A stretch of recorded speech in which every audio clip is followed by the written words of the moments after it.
おはようございます。パティシエール、今日のおやつです。今日のおやつは生チョコです。2つのガナッシュの作り方を説明していきます。お好みの方法で、ぜひ滑らかで美味しい生チョコを作ってください。まずは1つ目の方法ですね。チョコレートを湯煎で溶かして、そこに生クリームを3、4回に分けて入れていく方法になります。サントス式っていう、サントスシェフっていう方が考えた方のガナッシュの作り方ですね。ガナッシュっていうのはチョコレートと生クリームとかチョコレートと牛乳とかを混ぜたものになります。なんでガナッシュと生チョコっていうのはほぼイコールみたいな感じですね。で、チョコレートは湯煎にかけて温めて溶かしていきます。湯煎がボコボコ沸いているとチョコレートがおかしくなってしまうので、チョコレートは60度以上にならないようにしましょう。1回沸いたお湯を火から下ろして使っていくと OK です。水が入んないように十分注意してくださいね。しっかりと溶かして50度ぐらいにしていきましょう。水が入んないようにお尻もしっかり拭いていきましょうね。ここに生クリームを入れていきます。生クリームは鍋で沸かしていきます。で、これも沸騰させすぎると生クリームどんどんなくなっちゃうので気をつけてください。こんな感じでふつふつっとすれば OK です。そして3、4回に分けて加えていきます。ここがポイントですね。油分と水分を混ぜているので、分離っていう、混ざんない状態、ザラザラの状態になっていきます。で、最初にこのザラザラの状態をわざと作って、そこからちょっとずつ乳化させるっていう生クリームとチョコレートがしっかり混ざった状態にしていくので、強い乳化の状態、より滑らかなチョコレートに仕上がるっていうのがこの方法です。最初はあえてこんな感じでザラザラにしていきましょう。しっかりザラザラにしちゃって OK です。で、ここに少しずつですね。一気に加えてしまうと、このザラザラのまま生クリームの中に分散してしまうので、生クリームをちょっとずつ加えるっていうのがポイントです。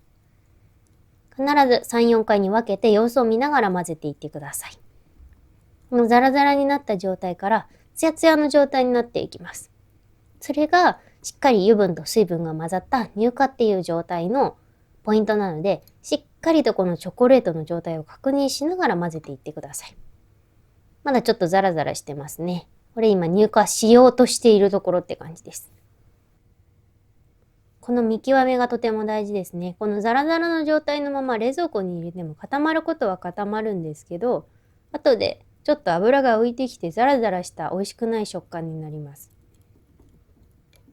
で、混ぜるときは、できるだけ空気を入らないようにすると、それも滑らかで美味しいガナッシュになるので、試してみてください。ちょっと静かに混ぜるような感じですね。よく混ぜるとこんな感じで、ツヤツヤ、プルンとした感じですね。滑らかな状態になりました。この状態になったら、美味しいガナッシュの完成です。ゴムベラで見てみると特にわかりやすいです。さっきちょっとザラザラっとしてたのが、もうザラザラが全然ないですね。じゃあもう一個の作り方をやっていきましょう。もう一個の作り方ではチョコレートを刻んで細かくしていきます。これも溶かしてもいいっちゃいいんですけど、刻みたいか湯煎に乗せて待ちたいかどっちがいいかっていう感じ。刻む場合は結構細かく刻んでください。後で沸騰した生クリームを入れていくんですけど、大きいものがあると溶け残りになってしまうことがあります。こんな感じですね。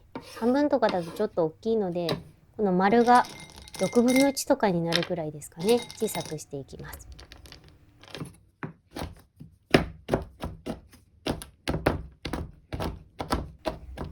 しっかりとチョコレートが刻めたら、ボウルに戻していきます。そして生クリームを沸かしていきましょう。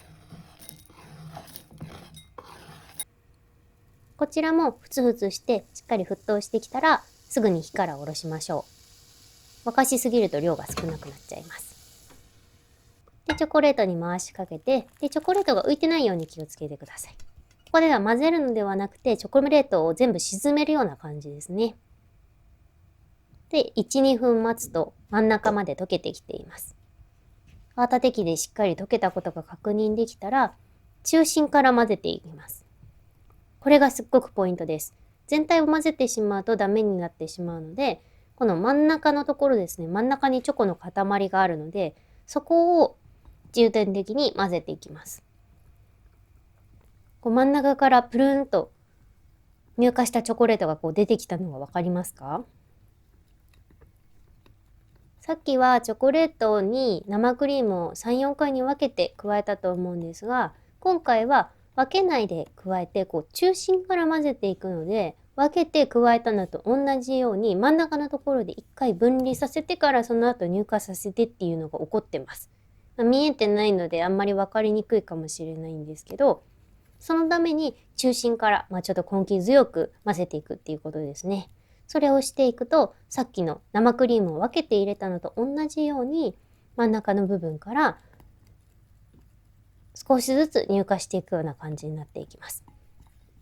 これもとっても滑らかで美味しい生チョコになるので、ぜひこの混ぜ方のポイントを意識してみてください。チョコレートの状態をよく見ていると分かりやすいと思います。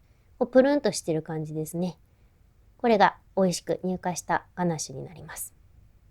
で、仕上げにゴムベラで混ざってない部分がないか確認していきましょう。でしっかりとダマなく溶けていてツヤがある状態になっていたら完成です。分離しているガナッシュとしっかり混ざってるガナッシュを確認してみましょう。ゴムベラにくっつけてみたりするとちょっとわかると思うんですが、見えますかね？どうですか？こっち側のガナッシュはちょっとザラッとしてますよね。で、こっちは完全にツヤっとしてると思います。タッパーでもいいですし、バットとかでも OK です。ラップとかを敷いたりとか、紙を敷いたりですね。今回は下にジッパーバッグの袋を敷いて、その上にカードルっていうこの四角いムースとかを作る型を乗せています。チョコが鏡みたいで綺麗ですね。傾いたりしないように気をつけて冷蔵庫で冷やしてください。で、一晩寝かせたら包丁で外していきます。1時間とか2時間しか寝かせないとチョコがまだ柔らかいんですが、1日寝かすことでしっかりとチョコレートの結晶化っていうチョコレートが塊になる効果ですね。それが進んで滑らかだけどちゃんと形がある綺麗なチョコレートに仕上がっていきます。で、ある程度固まったら表面が乾かないようにラップはしてくださいね。で、包丁で周りを外したら、あとはココアを振ってカットしていきましょう。ココアも生チョコの表面が乾かないようにするためにとっても大事です。まんべんなく振りかけていきます。でもし切りづらい場合は包丁を温めても OK です。パベっていう石畳の形に切るのが生チョコは定番ですよね。ロイズの生チョコなんて好きすぎて父親が北海道に行くたんびに買ってきてもらってましたね。少し大人になってそれが家でできるっていうのに知った時にすごい感動がありました。生チョコは簡単なんですが、さっきも分離と乳化の話ちょっとしたと思います。結構そこの部分は失敗すると残念なことになってしまうので、滑らかなとっても美味しい生チョコを作るためにポイントをしっかり守って作ってみてください。で、ひっくり返して後ろにもココアを振って、でまんべんなくココアがつけば完成です。あとはラッピングをしたりそのまま食べたり、でちょっと食べきれない分は冷凍したりしても OK です。最後までご覧いただきありがとうございました。美味しい生チョコをお家でも簡単にできます。しっかりポイントを押さえて滑らかで美味しいガナッシュを作ってみてください。